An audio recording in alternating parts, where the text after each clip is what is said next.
2025 Qatar पर Israeli हमले के बाद होने वाली कॉन्फ्रेंस में क्या हुआ, क्या कहानी है, आइए देखते हैं।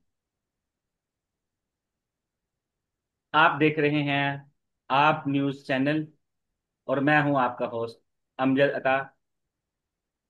और हमारे साथ हैं हमारी को होस्ट मिस सबा हदैत सबा।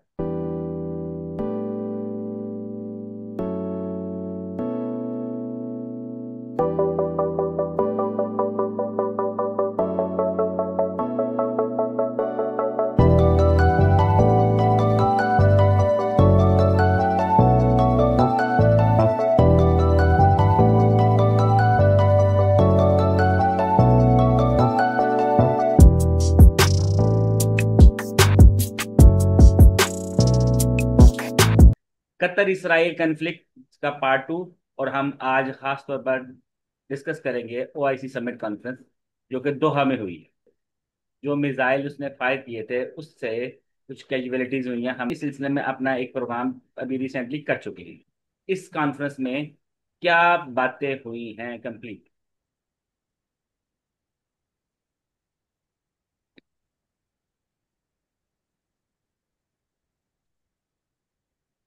ये है जी ओआईसी समिट कॉन्फ्रेंस दोहा 2025। दुनिया में 56 इस्लामी ममालिक के सरबराह, वज़ीर आज़म और वज़ीर ख़ारजा इसमें शरीक हुए। और इन्होंने क्या चीज़ वहाँ पर डिसाइड की है। हैरान कुन बात यह है कि वहाँ पर ये सारे ममालिक मिलकर इवन ये डिसाइड ना कर सके कि वो मुसलमान ममालिक जिनके रियासत इसराइल के साथ ताल्लुकात थे वो अपने ताल्लुकात पे नजरसानी करेंगे। इनमें से कोई भी बात डिसाइड नहीं हुई। वहां पर क्या डिसाइड हुआ जी कि जी एक जॉइंट डिफेंस बनाया जाए। सबसे पहले मिस्र के सदर जनरल असीसी ने इसका ऐलान किया कि हम हमें एक मुश्तरका दिफा के लिए एक फोर्स बनानी चाहिए। वो अरब लीग की भी फोर्स हो सकती है और तमाम इस्लामी मालिक की भी फोर्स हो सकती है। मिस्र के सदर ने इस मामले में बिल्कुल बात नहीं की है कि जी इजिप्ट के जो इसराइल के साथ ताल्लुकात हैं क्या उस पर नजरसानी होगी। इसके बाद पाकिस्तान के वजीर खारजा और डिप्टी प्राइम मिनिस्टर इसहाक डार साहब ने भी यही बात दोहराई है कि जी हमें ज्वाइंट डिफेंस का सिस्टम बनाना चाहिए। अच्छा, ये बात अगर मान ली जाए कि जी ज्वाइंट डिफेंस सिस्टम बने तो अब इसके साथ दो सवाल पैदा होते हैं।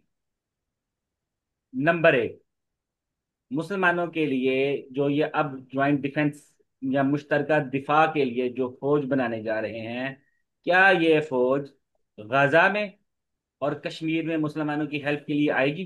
दूसरा सवाल ये है कि जो फौज ऑलरेडी इनके जेर इस्तेमाल है, जिसके सरबराह पाकिस्तानी रिटायर्ड जनरल राहील शरीफ साहब हैं, उस फौज की कारकर्दगी क्या है। यह है जी इजरायली प्राइम मिनिस्टर बेंजामिन जी नेतन्याहू की वो मशहूर जमाना प्रेस कॉन्फ्रेंस। इस प्रेस जी कॉन्फ्रेंस सर। में इन्होंने पूछा लोगों से कि क्या आपके हाथ में मोबाइल है। लोगों ने कहा जी जी। है। तो जी अगर आपके हाथ में मोबाइल है तो इसका मतलब है कि आपके हाथ में इसराइल का एक टुकड़ा है। हम्म। और सवाल पूछा गया जी क्या आपके हाथ में मोबाइल है। तो कह रहे हैं जी इसका मतलब ये हुआ कि आपके हाथ में इसराइल की बनाई हुई एक चीज है, आप पकड़े हुए हैं। उसके बाद कहा कि मोबाइल फोन, अद्वियात, खुराक, क्या आप चेरी टमाटर खाते हैं। क्या आप जानते हैं कि ये चीजें कहाँ बनती हैं। हम्म। इशारा किया जी यहाँ हमारे मुल्क में बनती हैं। लोगों ने कहा कि जी इसराइल तनहा हो जाएगा। मेरे पास इस वक्त वो रिपोर्ट भी है जिसमें इसराइल के दो साबिका वजीर आजम ने भी ये बात कही। हम्म। मैंने कहा हम निकलेंगे। कुछ ने हथियारों के पुर्जे देना रोक दिए हैं, कुछ ममालिक ने हथियारों के पुर्जे देना रोक दे गए हैं। क्या हम इस सूरत हाल से निकल सकते हैं। मैंने कहा जी हाँ निकल सकते हैं, इसलिए कि हम हथियार बनाने में माहिर हैं। इंटेलिजेंस हम दोनों के साथ शेयर करती है, यानी कि हम अमेरिका के साथ और अमेरिका हमारे साथ शेयर करता है। इसलिए जो लोग मगरबी यूरोप में समझते हैं कि वो हमें चीजें देना रोक देंगे, वो कामयाब नहीं होंगे। हम इस मुहासरे को तोड़ सकते हैं हम्म। और हम तोड़ेंगे। रियासत इसराइल का एक अखबार, the times of Israel, the times of Israel, वहां पर क्या खबर छपी है मैं आपको दिखाता हूं। नहीं, ये देखें जी, ये खबर छपी है जी। Netanyahu told Trump about the Doha strike in advance, he did not say no. Hmm. America को पहले ही इन्फॉर्म कर दिया गया था कि जी हमने हमला करना है, और उसने इनकार नहीं किया। और ये आगे मुकम्मल नीचे उसकी ये डिटेल भी लिखी हुई है कि जी 50 मिनट्स बिफोर द अटैक, ये ममालिक यहाँ पर इकट्ठे हुए हैं ये बात कहने के लिए कि जी हम इसराइल की मजम्मत कर रहे हैं और ठीक सर। मुश्तरका दिफा तैयार कर रहे हैं। अब मैं आपसे कुछ चीजें ठीक सर। पूछने लगा हूँ। जी क्या सर। इसमें एक ऐसा मुल्क शामिल नहीं है जिसने पिछले 1.5-2 महीने के दौरान कतर पे हमला किया था? ईरान। जी सर, ये क्वेश्चन बिल्कुल ईरान। सर मेरे माइंड में है। ईरान इसमें शामिल था ईरान और इसमें उसका शामिल है। रद्देमल क्या था? उसका रद्देमल क्या, वो भी आगे मजम्मत कर रहा है। क्या इन्होंने ईरान से पूछा कि आपने हम पे हमला क्यों किया था? हम्म। अगली बात, आपको याद होगा पिछले वाली एपिसोड में हमने दिखाया था कि जी जो मुमकिन रास्ते हैं, उस वक्त 2 रास्ते दुनिया बता रही थी, अब ज्यादा रास्ते बता दिए। एक ही हम्म। रास्ता है कि अगर वो किसी मुसलमान मुल्क से को क्रॉस ना करें, और वो था जी कि वो हम्म। रेड सी के ऊपर से गुजर के आए हैं। अगर वो मान लिया हम्म। जाए कि वो रेड सी से गुजर के आए हैं, तो इजरायली जहाजों को वापसी पर रिफ्यूलिंग करवानी पड़ेगी। हम्म। इन्होंने बताया कि एग्जैक्टली। इन्होंने बताया कि किस मुल्क से रिफ्यूलिंग हुई है?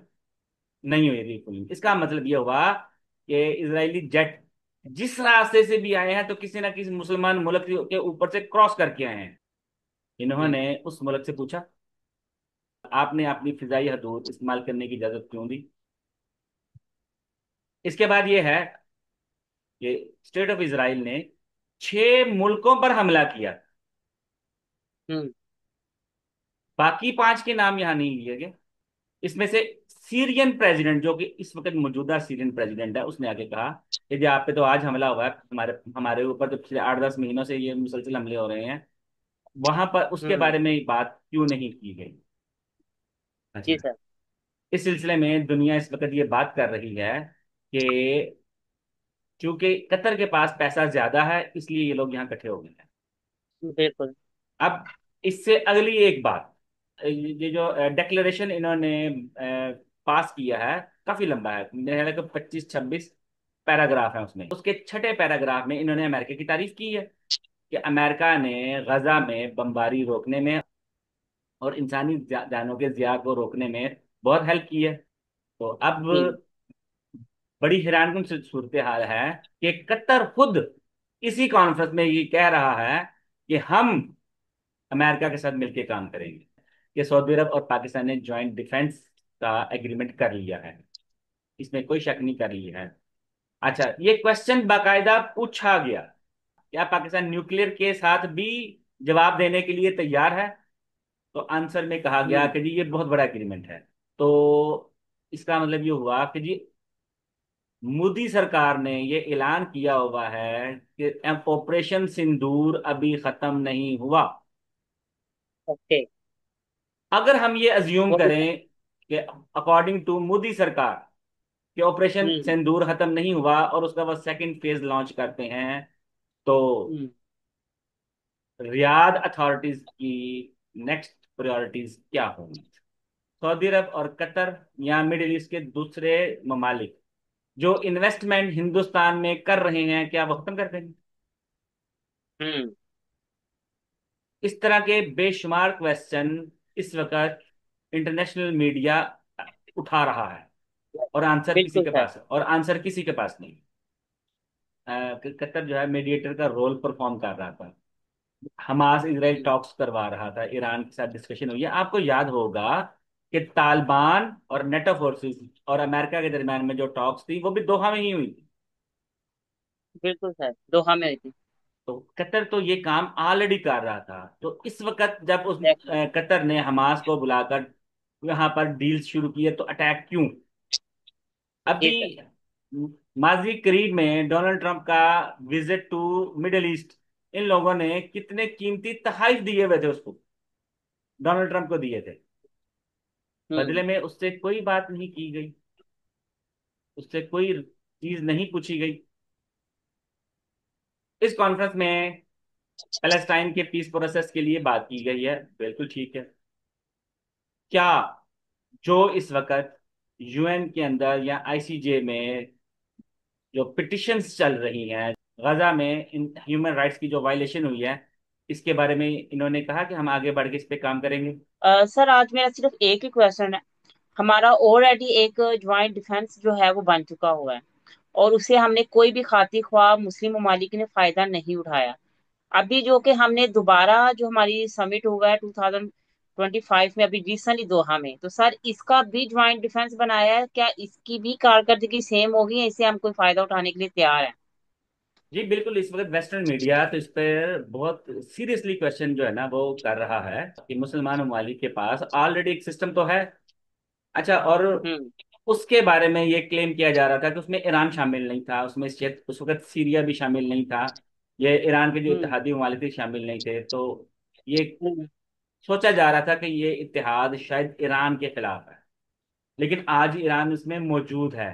ज्वाइंट डिफेंस स्ट्रक्चर जो ये ऑलरेडी मौजूद है, उसमें ईरान को और उसके इत्तेहादियों को शामिल कर लेते हैं और आगे चलते। उस इत्तेहाद ने कारकर्दगी क्या दिखाई है अभी तक? और इसका आंसर जी हमारे सर। यहाँ पर किसी ने नहीं दिया। जी बिल्कुल। और सर इन केस इसराइल अब फिर किसी मुस्लिम ममालिक पर जो है ना वो अटैक कर देता है, और रीजन पीछे कुछ भी बताता है, जैसे अभी उसने रिसेंटली हमास की बताई है, तो क्या ये ज्वाइंट डिफेंस मिलकर ये इसराइल को फेस करेंगे, उसके खिलाफ काम करेंगे, क्योंकि उसकी पुश पर तो अमेरिका खड़ा है। बिल्कुल ठीक है, यकीन करें आप कि ये आखिरी लाइन मैंने यही बोलनी थी। कि चले मैं इसको थोड़ा सा और आगे मॉडिफाई कर देता हूँ। तो इस क्वेश्चन को अगर जी। हम यूं पूछ लें कि अगर कोई मुसलमान मुल्क का जहाज आता और तल अवीव पे अटैक करता, क्या हम्म। रियासत इसराइल ने इसी तरह कोई कॉन्फ्रेंस बुलानी थी? लेकिन उसने रिस्पॉन्ड करना था प्रॉपर। क्यों? एग्जैक्टली सर, ये क्वेश्चन है ये और क्वेश्चन बन पूरा रहा है, मीडिया उठा रहा है। और वेस्टर्न मीडिया ये बिल्कुल। क्वेश्चन ये उठा रहा है। इस दुआ के साथ कि अल्लाह तबारक ताला मुसलमानों की और खुसूसन पाकिस्तानी की तमाम मुश्किलात को हल करे। नेक्स्ट एपिसोड तक के लिए इजाजत। पाकिस्तान जिंदाबाद।